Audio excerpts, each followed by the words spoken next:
சகோதர சகோதரிகளை, பலன் தரும் தேவன் எபிசோட் 1542 கர்த்தரை துதிக்கிறேன், மகிமைப்படுத்துகிறேன். இந்த நாளிலும் ஏசாயா தீர்க்கதரிசியினுடைய புஸ்தகம் 1 அதிகாரம் 16வது வசனத்தை நான் உங்களுக்காக வாசிக்கின்றேன். உங்களை கழுவி சுத்திகரியுங்கள், உங்கள் கிரியைகளின் பொல்லாப்பை என் கண்களுக்கு மறைவாக அகற்றிவிட்டு தீமை செய்தலை விட்டு ஓயுங்கள். உங்களை கழுவி சுத்திகரியுங்கள். இந்த செய்தியை கேட்டுக்கொண்டிருக்கிற என் அன்பு சகோதர சகோதரிகளே, உங்கள் வாழ்க்கையில் பாவம் அக்கிரமங்கள் இருக்குமானால், தீங்கு இருக்குமானால் அவைகளை விட்டு வெளியே வாருங்கள்.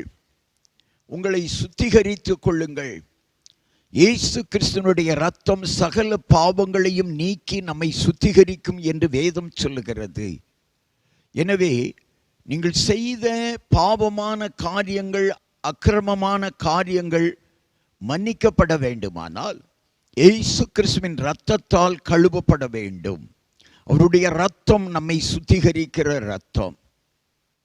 தாவீது தன் வாழ்க்கையில் செய்த எல்லா விதமான பாவ பலவீனங்களுக்காக ஆண்டவரிடத்தில் மன்றாடி ஜெபித்தார்.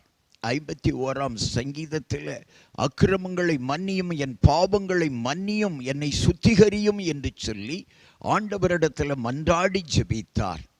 அதை போல உங்கள் பாவங்களை விட்டு நீங்கள் வெளியே வர வேண்டும். நீங்கள் சுத்திகரிக்கப்பட வேண்டும். அப்படி சுத்திகரிக்கப்படுவதற்கு ஆண்டவருடைய பார்வைக்கு முன்பதாக பொல்லாப்பை எல்லாம் அகற்றிவிட வேண்டும். தீமை செய்தலை விட்டுவிட வேண்டும்.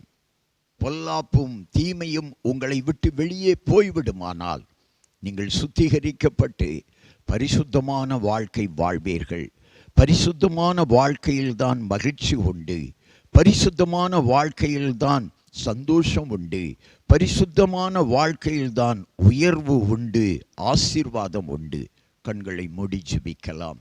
உங்களை கழுவி சுத்திகரியுங்கள் என்று வேதம் சொல்லுகிறது. கழுவி சுத்திகரிப்பதற்கு முன்பதாக பொல்லாப்பையும் தீங்கையும் விட்டு வெளியே வர வேண்டும். அக்கிரமங்களை விட்டு வெளியே வர வேண்டும்.